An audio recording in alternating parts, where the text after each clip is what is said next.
We have just crossed the halfway mark on the NFL 2021 regular season, which is really sad to say, but we are moving forward towards the fantasy playoffs, approaching very, very quickly here in just a little bit over a month. So we have some dynasty observations that we need to talk about to not only impact the rest of the 2021 fantasy football season, but also your dynasty rosters and some long-term player effects for dynasty fantasy football. So let's get right into the video.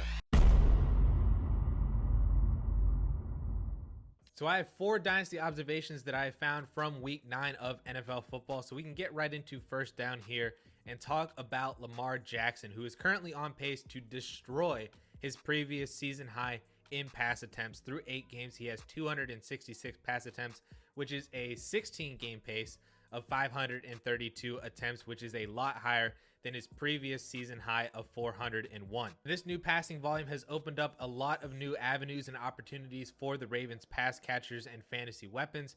I mean, number one, Lamar just himself is currently the quarterback 2, largely still because of his rushing and his 600 yards rushing on almost 100 rush attempts already. Still insane, still ridiculous, but he is no longer also still dependent on his passing efficiency and that high passing touchdown numbers on low passing volume. That is no longer really the case because the volume that he has right now is helping to sustain a solid passing floor to go along with his solid rushing floor to give him his still high ceiling and high upside. Number 2, Hollywood Brown, his main wide receiver 1 this year, is the current fantasy wide receiver 7, who is on pace for 140 targets, nearly 1,400 receiving yards, and double-digit touchdowns. So he's absolutely dominating as well. And then, of course, their first-round rookie wide receiver, Rashad Bateman, has been solid since he's returned from injury and has seen pretty good target numbers in the games that he has played, seeing 6, 6, and 8 targets in his first 3 games,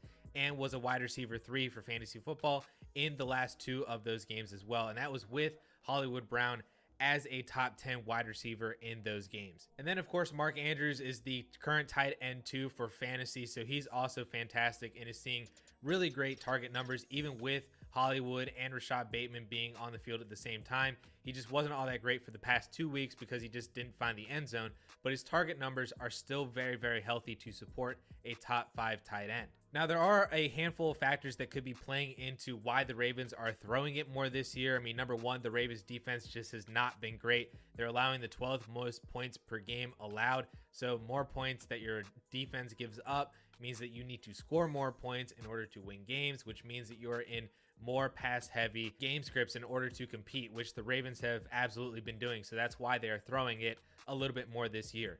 Also, despite being 5th in total rush attempts per game, the Ravens are actually 26th in running back rush attempts per game, which is a big drop from what they had last year, where they were at 13th in the NFL in running back rush attempts per game. A lot of that rushing is still Lamar Jackson. So when you take away his rush attempts, the Ravens aren't really running the ball a whole lot with their running backs, and that is being more so in the passing game that we have seen in the higher numbers in their passing volume on a per game basis. And the drop that we have seen from last year into this year is a projected drop of about 50 to 60 total running back attempts. And I mean, that kind of makes sense given the fact that when you lose J.K. Dobbins and Gus Edwards, your number 1 and your number 2, and you sign players like Devontae Freeman and Le'Veon Bell, obviously you're either A, not going to run it as much, or B, not be as effective running the ball. So then you're not going to run it as much because you're not as efficient running the ball with those running backs anyway. So that is contributing to why the Ravens are also throwing it a little bit more per game than what we usually are used to. But there are still things to be excited about for the Ravens pass catchers long term. Number 1, despite being on pace for, like I said, over 530 pass attempts on this season, the Ravens are still actually in the bottom 7 in the NFL in pass attempts per game. So they increased a lot in terms of their passing volume, but it didn't really take all that much for them to increase a lot from what they barely were doing last year. And they're still in the bottom 7 in the NFL in passing. So they're still really not super pass heavy compared to, basically 25 other more NFL teams. Number 2, if you put J.K. Dobbins and Gus Edwards back on this team, you could expect that those rush attempts that we lost from last year to this year, the 50 to 60 projected rush attempts, less this year than what we had last year for running backs for the Ravens, that still doesn't really ultimately matter all that much on a season-long level, given the fact that that drops Lamar Jackson down from the 530 to 540 pass attempt range down into, just below 500, maybe in the 480 to 490 range, which is still where I thought that the Ravens were actually going to be this year before the season in my projections and stuff, which is still a very big boost from what we saw just last year, where Lamar had 376 pass attempts, or in 2019 where he had 401. That is still a huge boost up in passing than what we have seen from Lamar Jackson and the Ravens. So that is all targets still that we could see going to the wide receivers and tight ends. And speaking of which, Lamar is still targeting the running back position just as frequently, or I guess infrequently, this year than what we have seen him last year. And he's still not really looking towards the running backs. The targets are being funneled more still towards the wide receiver and the tight end position. So as long as that keeps up, even with lower passing volume, but still more passing volume than what we've seen from the Ravens, this is still good things for the Ravens pass catchers, specifically the long-term effects for Hollywood Brown, Rashad Bateman, and Mark Andrews. So moving on into second down, I love watching the 2021 rookie tight end one balling out because the Muth is Luth.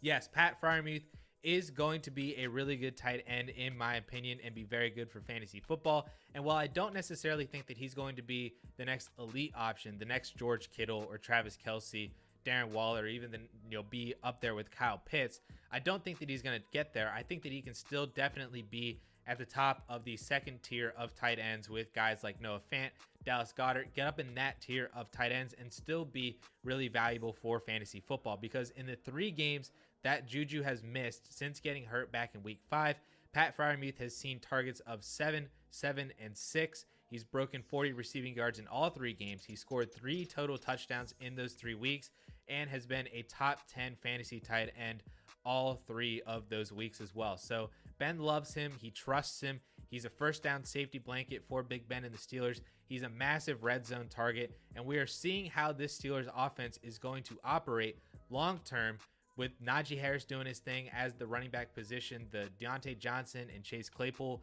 as their wide receivers, and then of course Pat Freiermuth as a more traditional tight end, but still a very capable receiving tight end. And I think that's going to be very good for the Pittsburgh Steelers for fantasy football, and Pat Freiermuth is going to be really, really fun for years to come. Getting set into third down, and it seems like my call for Elijah Moore being the next Justin Jefferson was a little over the top. It was a little too much at the time. But after 2 great games, we might start seeing the potential breakout for Elijah Moore. Hopefully, fingers crossed. I'm really hoping it, because he is one of my favorite rookie wide receivers from this class.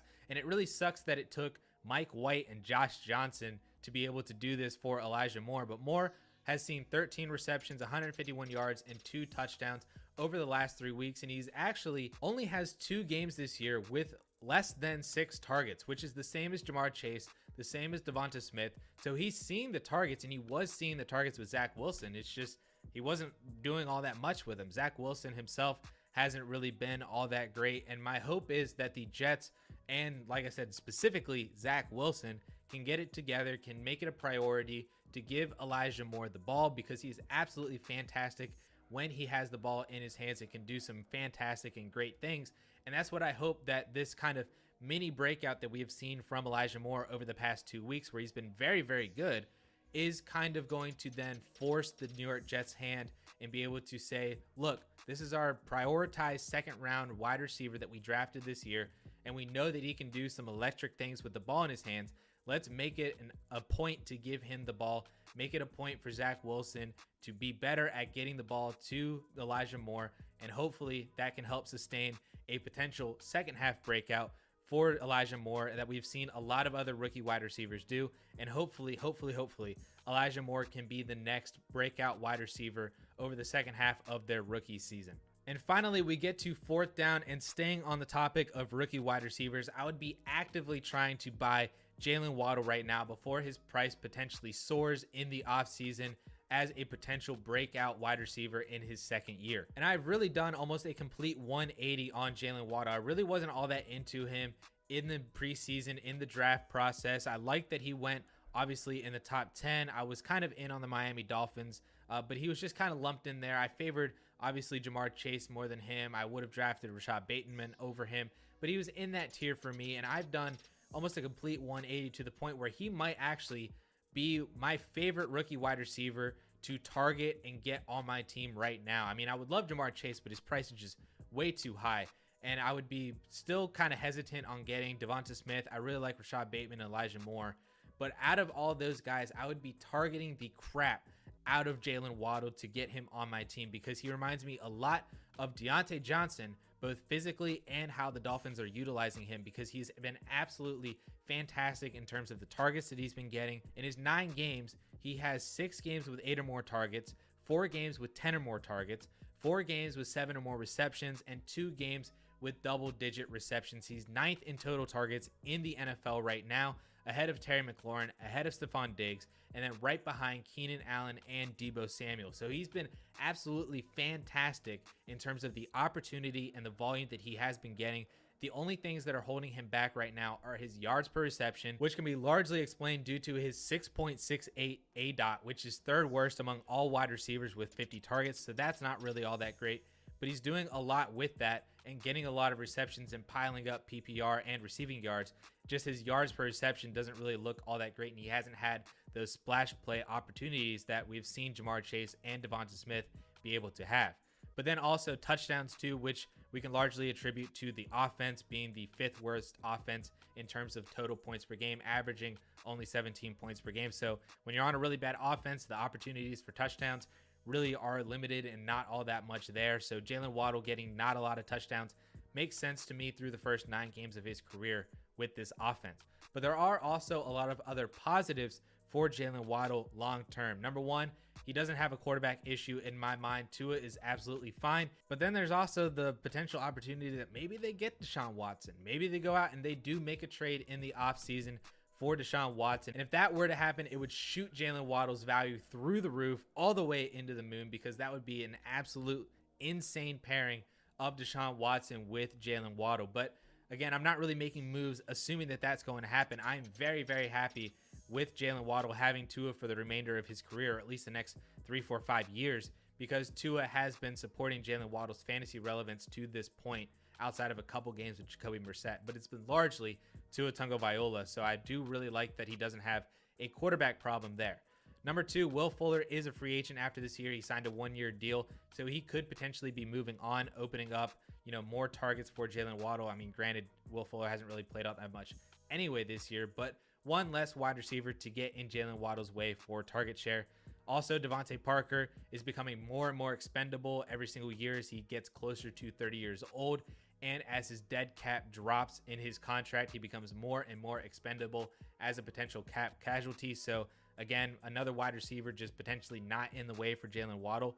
But then also, like I kind of mentioned before, as good as Jaylen Waddle has been and how they've been utilizing him right now, the Dolphins still haven't unlocked his full potential as a true deep threat. One of the things that he was so fantastic at Alabama, the Dolphins have just not utilized him at all in that regards. And I mean, imagine if they were to actually take the training wheels off and let him run and create big splash plays, the plays that we love for fantasy football, the plays that Ja'Marr Chase is making with Joe Burrow right now. Waddle has that skill set. We saw it at Alabama.